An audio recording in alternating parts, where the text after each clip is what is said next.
Some people would have you think that Buyee is this magical wonderland full of mint Japanese cards for real cheap prices, and that is just not the case. As you guys know, I've used Buyee a lot. I actually really like the service, but most people that have used Buyee for a significant amount of time or a significant amount of orders would say that at some point they have been scammed, whether or not it's getting a different card than what they ordered, whether or not people send you fake cards, whether or not a card gets bent because people in Japan apparently don't use top loaders. There's many situations in which ordering from Buyee can turn into a scam or a really negative experience. And I've talked to a lot of people that have had those negative experiences and immediately stopped using the service because of that. A reason why these negative experiences become so amplified is because Buyee doesn't have any buyer protection. Today, we're going to be going through the worst scam that I've been a part of on Buyee and how that transpired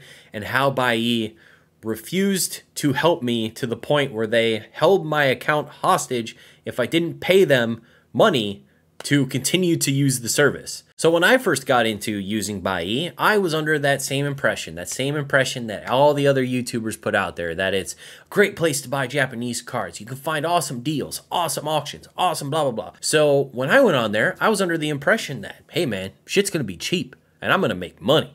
And so I hopped onto Buyee, I hopped onto Yahoo Japan auctions, and there was an auction ending for the Mario and Luigi Poncho Pikachus. I really like Poncho Pikachus. I've got some over there, not over there, some over there.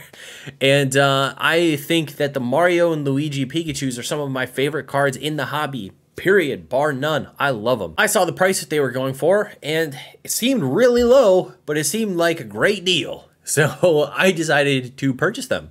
And before purchasing them, though, I did look at the cards intently. They looked pretty good. It did look like the contrast was upped on the photos, but that happens. I upped the contrast and saturation a little bit on my eBay photos. It allows you to edit photos like that. So you like to make the cards look a little bit better, more presentable to sell them to people. So seeing the photos, I thought, okay, that doesn't look too bad. I looked at the description.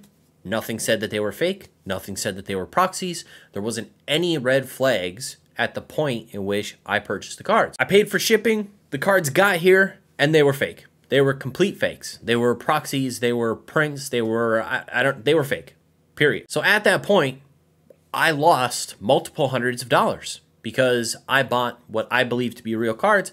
They ended up being fake. So at the time, I didn't realize Buyee's buyer protection just didn't exist. So I reached out to them and I said, hey, these are fake. I expected them to be real. There's nothing in the description that says they're fake. These are fake. So I need to get a refund.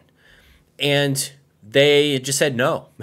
They're like, no, we're not going to refund you. We don't protect you against buying fake products. Sorry. Bye-bye. And so I did not get a refund. And we're talking multiple hundreds of dollars. So at the time, I have my credit card connected to my PayPal, and then I buy through Buyee with PayPal. So I got so much buyer protection there with PayPal and credit card. That's the best way to do it because you have multiple different avenues to try and get your money back. So if you're ever thinking like, what should I do to have the best, buyer security? Definitely connect a credit card account to your PayPal account. You can reach out to PayPal. You can reach out to your credit card for that security. So that's what I did. Reached out to PayPal and said, yo, I bought these cards. They were completely fake. I need my, hundreds of dollars back. PayPal's like, we got you.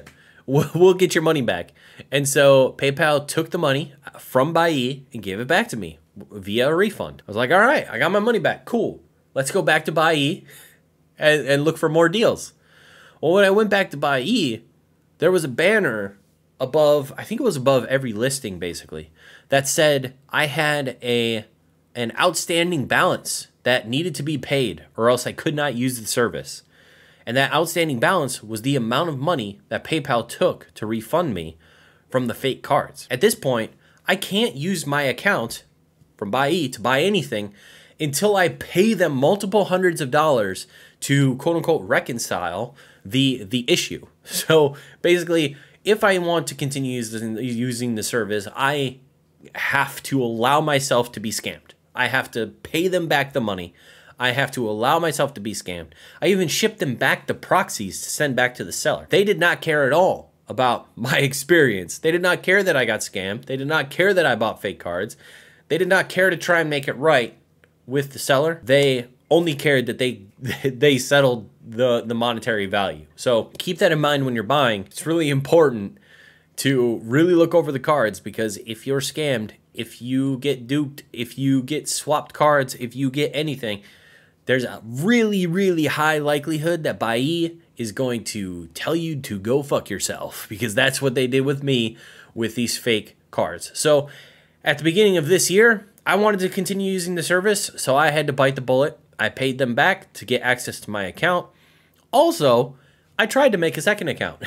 I tried to do the old ban evasion, and that didn't work, because I think if you connect the same payment provider, like if you connect your PayPal, you can't connect it to 2 accounts. There's something that they have on their website that doesn't allow you to do what I tried to do in terms of making new accounts.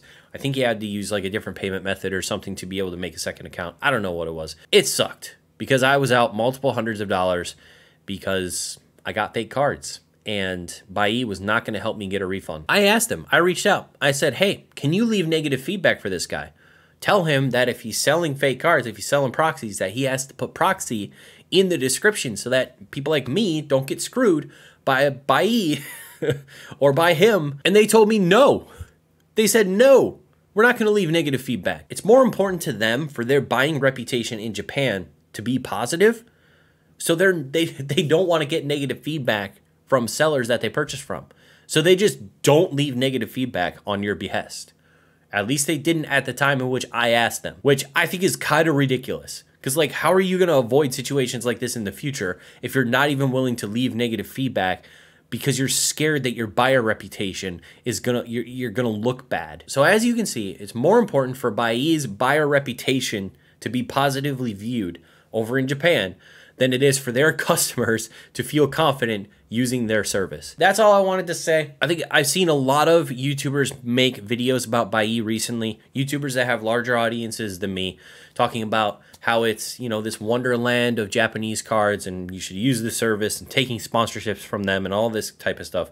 And I just think, and with those comments don't come the warnings. I think it's really important when stuff like this happens, scenarios like this. I have been scammed all different ways on Buyee. Got sent fake cards, got sent different cards than the picture, got sent cards that were folded in half because they don't ship in a top loader. Got it, like every which way that you can get scammed on Buyee, I've been scammed on Buyee. I have that experience. You know, I've also had a lot of positive experiences. A lot of minty cards come in. You can see that from my live streams where I go over the cards that I recently bought from Japan.